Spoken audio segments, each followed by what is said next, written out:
Have you tried to build a coaching culture that drives to high performance, but you don't know where to get started and you're not really sure that you can get people to buy in on it, but you definitely feel like you've got some problems with your engagement, your people performance? It might even be putting your business outcomes at risk. A coaching culture has trust, accountability, collaboration. It relies on you to have some self-awareness that you are responsible for managing. And then it's about working with each other. The leader doesn't always have to have the answers and know everything. It's about discovering it with your team, asking questions, taking a posture of learning more, and it can really drive huge benefits, one of which is establishing a culture of trust. I don't know if you've noticed, psychological safety is kind of a big deal these days, and it's for a reason. It can be the #1 indicator of a team's success, and coaching can help build that safety and trust. I've got a little story for you about how coaching has shown up in my life and in my work. Recently got a new leader. We're very different people. We are going through a couple months of getting to know each other, and I am having a really hard time. And having a hard time with your boss is not uncommon. I have many peers that are also experiencing struggle with leaders that aren't self-aware, ones that are totally disengaged in the value of developing people or in creating any kind of personal relationship with their team, communicating any kind of kindness or care towards their team. It is not great to go to work, to spend the majority of your waking hours in situations where you feel invalidated, like you're being undermined, your value you bring to your team is not being seen. I shared that I'm having a hard time with some peers, and they are saying, yeah, me too. And in my job, how I'm handling it is by crying every day, or how I'm handling it is by getting a new leader because mine is terrible and he's not interested in changing, and he's pretty sure it's all my fault.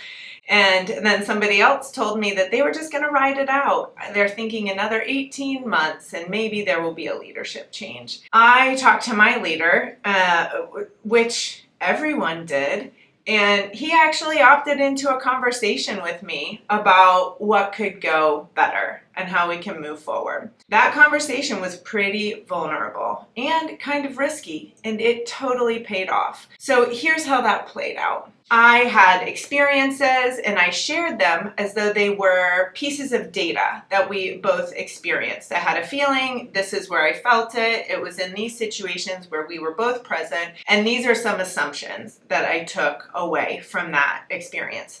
Maybe you would call them learnings, but I was suspicious that maybe my learnings weren't right. Learnings like my expertise isn't valued, or learnings like there is not a place for me here. So I was able to say, hey, we had this situation in that meeting, these things were said, and I felt this way, and I thought there's no place for me here. And I was able to get feedback on that wasn't the case at all. From his perspective and his experience, there was a totally different narrative, and that helped me to be informed. But out of those 4 experiences, 3 of which were friends of mine in similar professional settings, there was only 1 leader that opted into that conversation.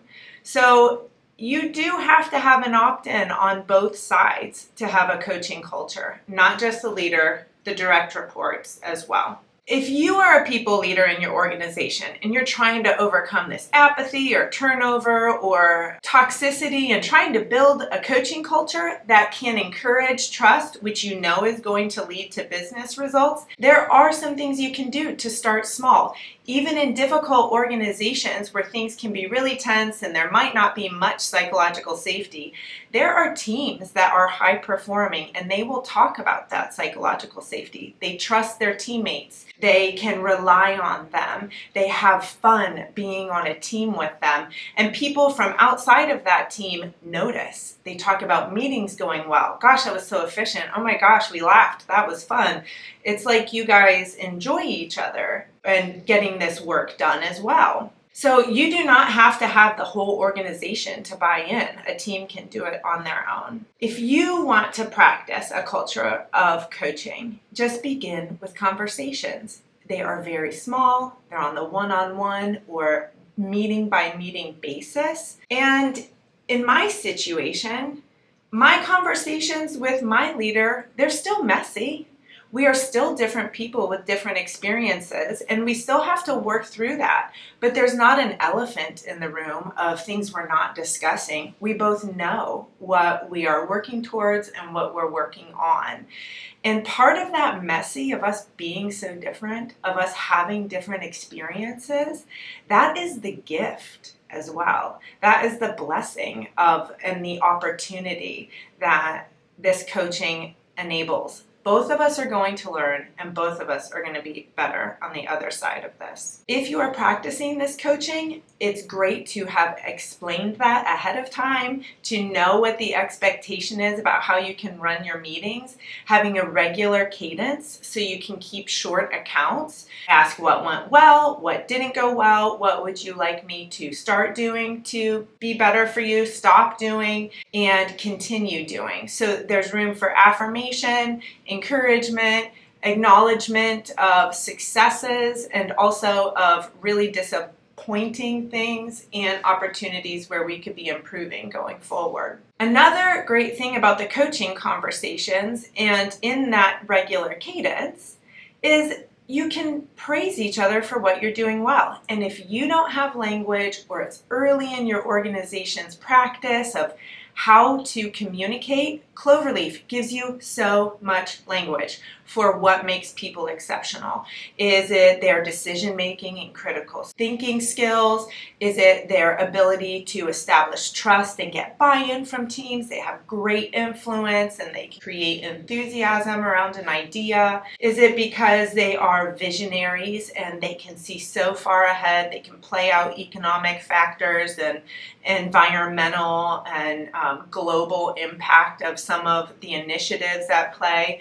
Or is it they're really detailed and they are thoughtful about everything that needs executed at this event to really wow and bring delight to your clients? You may not know all of those things yet, but you can find it out, and it is not that hard. You can do it as little as 3 to 5 minutes a day, reading your coach tips or logging in to search through the profile, and just bringing one of those tips to your meeting can begin the process of, I see you, I value you, I appreciate this about you, and I've seen it in this way in the past month. Doing that, acknowledging them and encouraging them by valuing who they are, is a foundation of creating a culture of trust. Creating a coaching culture is important because it can drive personal growth, which in turn can help you hit your business goals.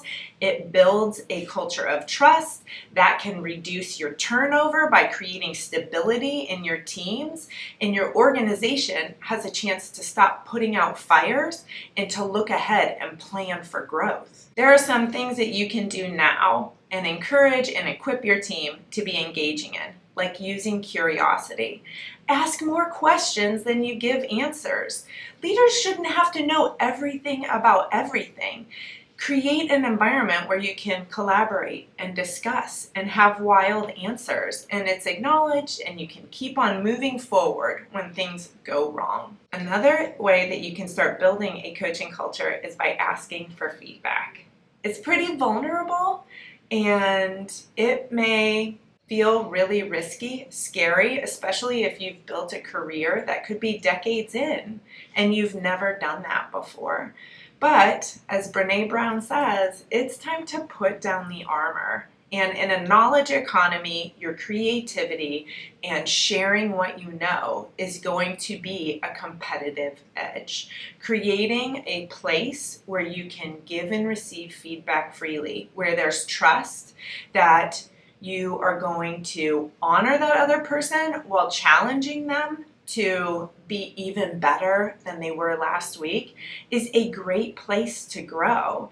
Radical Candor would say, if you pair your feedback with care, if you communicate with value who someone is and then offer your perspective, being very specific and explicit in what you're asking for feedback on or giving feedback about, you can be safe to give and receive freely. But establishing that care first, having that trust, building that connection, it is critical to a coaching culture. Vulnerability is one of the ways that you can do that. When it comes to giving feedback, and especially in a coaching culture where you're going back and forth, Russ Laraway from the book When They Win, You Win talks about how 5 times more there should be comments of affirmation, encouragement, or acknowledgement in regard to every piece of critical feedback. That's another way you can establish care and build trust, is say out loud things that are good about them, about the team, about observations you've made. It does not have to be made up information that would actually erode your trust and credibility.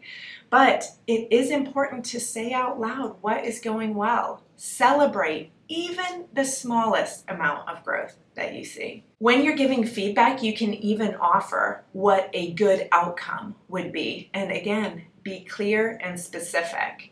If you want to talk through a conversation of getting an email and you want this sent out and you are getting pushback about the communication, ask why. What's going on? What's the obstacle? What's the roadblock?